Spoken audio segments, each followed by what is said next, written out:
तो चलिए आज एक ऐसे महानायक की कहानी में गोता लगाते हैं जिनकी शक्ति तो अपार थी, पर उनकी शक्ति से भी बड़ी थी उनकी अटूट भक्ति। ये एक ऐसी गाथा है जो समय से भी परे है। सोचिए जरा, ऐसा कौन हो सकता है। ये जो कहानी है ना, ये सिर्फ हनुमान जी के अविश्वसनीय कारनामों की नहीं है, बल्कि ये उस गहरे मकसद और उस भक्ति को समझने की कोशिश है जिसने उन्हें ये सब करने की प्रेरणा दी। उनकी कहानी बताती है कि असली ताकत सिर्फ शरीर में नहीं बल्कि दिल में होती है। उनकी इस असाधारण शक्ति को समझने के लिए हमें एकदम शुरुआत में जाना होगा, जहां से उनकी दिव्य कहानी शुरू होती है। वो कोई साधारण बालक नहीं थे। पवनदेव, वायु और माता अंजनी के पुत्र के रूप में उनका जन्म ही एक खास मकसद से हुआ था। उन्हें अच्छाई और बुराई के बीच होने वाले एक बहुत बड़े युद्ध में मदद करने के लिए धरती पर भेजा गया था।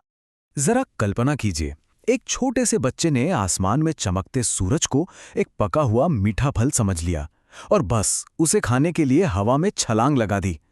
उनकी इस चंचल हरकत में भी इतनी शक्ति थी कि सारे देवता भी चिंतित हो गए। उन्होंने महसूस किया कि इस बालक की शक्ति को सही दिशा देना और उसे संतुलित करना दोनों ही बहुत जरूरी हैं। और तब देवताओं ने उन्हें एक से बढ़कर एक वरदान दिए। देवराज इंद्र ने उन्हें अपने शक्तिशाली वज्र से अभेद्य बना दिया, तो अग्निदेव ने आग से, पवनदेव ने उन्हें खुद से भी ज्यादा तेज गति दी, और तो और ब्रह्मा जी ने उन्हें अपनी इच्छा से कोई भी रूप धरने और कहीं भी आने जाने की शक्ति दे दी। मतलब वो लगभग अजेय हो गए। लेकिन इतने सारी शक्ति का क्या फायदा अगर उसका कोई मकसद न हो। उन्हें एक दिशा की जरूरत थी, और वो दिशा, वो मकसद उन्हें तब मिला जब उनकी मुलाकात भगवान राम से हुई। भगवान राम की सेवा में ही हनुमान के जीवन का असली मतलब छिपा था।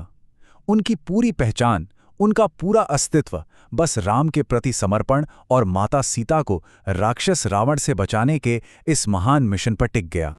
बस इसी एक मकसद के साथ हनुमान जी ने एक ऐसी छलांग लगाई जो आज भी अविश्वसनीय लगती है। उन्होंने अकेले ही विशाल समुद्र को पार किया और सीधे रावण के किले लंका जा पहुंचे। अब लंका पहुंचने के बाद हनुमान जी ने जो किया वो अपने आप में एक पूरी महागाथा है। ये कोई गलती नहीं थी, बल्कि ये उनकी एक बहुत ही शानदार रणनीति थी। हनुमान जी ने जानबूझकर खुद को पकड़वाया ताकि वो सीधे राक्षस राजा रावण के सामने पहुंच सकें और उसकी ताकत का अंदाजा लगा सकें। और यहीं उनकी बुद्धि और पराक्रम का जबरदस्त मेल देखने को मिलता है। रावण ने सजा के तौर पर उनकी पूंछ में आग लगवा दी, और हनुमान जी ने अपनी उसी सजा को अपना सबसे बड़ा हथियार बना लिया। अपनी जलती हुई पूंछ से उन्होंने पूरी सोने की लंका को जलाकर राख कर दिया। दुश्मन के घर में ही खलबली और डर का माहौल बना दिया। युद्ध के दौरान जब लक्ष्मण जी मूर्छित हो गए तो हनुमान को एक जीवन बचाने वाली जड़ी बूटी लाने के लिए भेजा गया। हिमालय पहुंचकर जब वो उस खास जड़ी बूटी को पहचान नहीं पाए तो उन्होंने एक पल भी बर्बाद नहीं किया। वो पूरा का पूरा पहाड़ ही उठा लाए और युद्ध के मैदान में रख दिया, और इस तरह लक्ष्मण जी के प्राण बचाए। ये घटना सिर्फ एक घटना नहीं है, ये इस बात का प्रतीक बन गई कि जिन्हें हम चाहते हैं उनकी मदद के लिए कोई भी बाधा बड़ी नहीं होती। ये हमें सिखाती है कि प्यार और भक्ति के लिए पहाड़ भी हिलाए जा सकते हैं। इन हेरोइक कामों से भी आगे बढ़कर देखें तो हनुमान जी की पहचान एक परम रक्षक की है, एक ऐसे रक्षक जो धर्म की रक्षा के लिए हमेशा तैयार रहते हैं। तो हुआ यूं कि राम और लक्ष्मण को पाताल लोक से बचाने के लिए हनुमान जी को एक दुष्ट जादूगर को हराना था।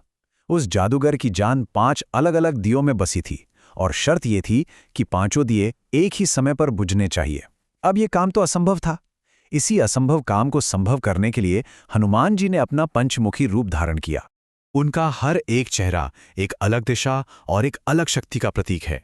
ये 5 चेहरे मिलकर एक ऐसी ढाल बनाते हैं जो हर तरह के खतरे से, हर दिशा से रक्षा करती है। ये रूप उनकी रक्षा करने की शक्ति का सबसे बड़ा प्रमाण है। ये उनकी भक्ति का सबसे बड़ा सबूत है। युद्ध के बाद जब उनकी निष्ठा पर सवाल उठाया गया तो उन्होंने कुछ नहीं कहा, बस अपनी छाती चीरकर दिखा दी जहां उनके दिल में भगवान राम और माता सीता बसते थे। उनका तो पूरा अस्तित्व ही अपने भगवान का मंदिर है। और इसी निस्वार्थ भक्ति के कारण उन्हें अमरता का वरदान मिला कि जब तक इस धरती पर राम की कहानी कही जाएगी तब तक हनुमान भी यहीं रहेंगे। वो आज भी शक्ति, विनम्रता और बुराई पर अच्छाई की जीत के एक शाश्वत प्रतीक हैं। तो आज की इस दुनिया में जहां निष्ठाएं पल पल बदलती हैं, एक ऐसे नायक की कहानी से क्या सीखा जा सकता है जिसकी सबसे बड़ी ताकत ही उसकी भक्ति थी। शायद यही अटूट निष्ठा है जो हनुमान जी की कहानी को आज भी इतना प्रासंगिक बनाती है और हमें याद दिलाती है कि सच्ची ताकत सेवा और प्रेम में ही मिलती है।